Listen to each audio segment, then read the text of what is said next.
Hi everyone, MP Will Greaves here with this week's Weekly Wrap. We're in the second last week of the spring sitting, and if this last week was any indication, we're not going out quietly. A lot of ground covered, in committee, in the House, and most importantly, face to face with the people I serve. At the Environment and Sustainable Development Committee this week, we voted to approve a national strategy for flood and drought forecasting. When extreme weather events hit without warning, and as we all know, they're hitting harder and more frequently, communities pay the price. A coordinated national approach to predicting and preparing for those events is long overdue. We also heard testimony from two former members of the Net Zero Advisory Body, and we met with a delegation of UK MPs from their Parliamentary Committee on Energy Security. Climate and energy conversations aren't always easy, aren't always simple, and they aren't always comfortable. But they are happening, right here at home and around the world. And they are essential for our economy, our environment, and the future that we're building together. At the Indigenous and Northern Affairs Committee this week, we had 3 ministers come before us to discuss the main estimates from the Spring Economic Statement. I had the chance to put questions to Ministers Mandy Galmasti, Rebecca Alty, and Rebecca Chartrand, specifically about how Northern defence investments translate into real benefits for Northern communities, and also about the recent agreement between the federal government and the Musqueam Indian Band. Those are the kind of questions that matter, and where having the opportunity to speak to the ministers directly makes a huge difference.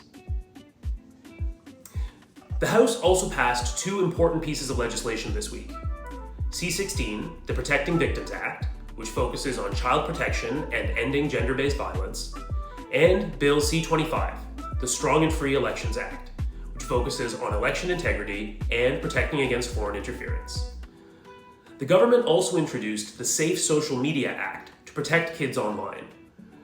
This one will come back around again in the fall, and I'm sure we'll have the chance to speak about it then.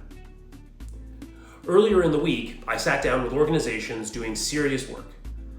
At the national level, I met with EcoJustice, the Pembina Institute, the Canadian Parks and Wilderness Society, and Climate Action Network Canada, and locally with the Support Network for Indigenous Women and Women of Color. These conversations matter, and they inform how I show up in the House and in committee and how I do this work. They're not separate from the policy side of my job, they're the reason for it. The part of this week that I'll carry the longest, though, are the 2 town hall events that we held with constituents.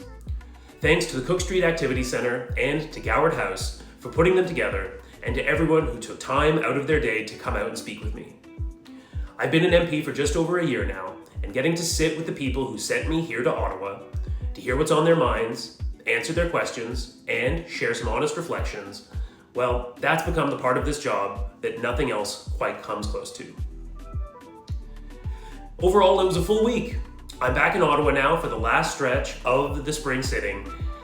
The Weekly Wrap will be taking a break over the summer, but before it does, I'll see you next week for one final wrap. Until then, thanks for staying tuned, thanks for staying engaged, be kind out there, and I'll see you again next week.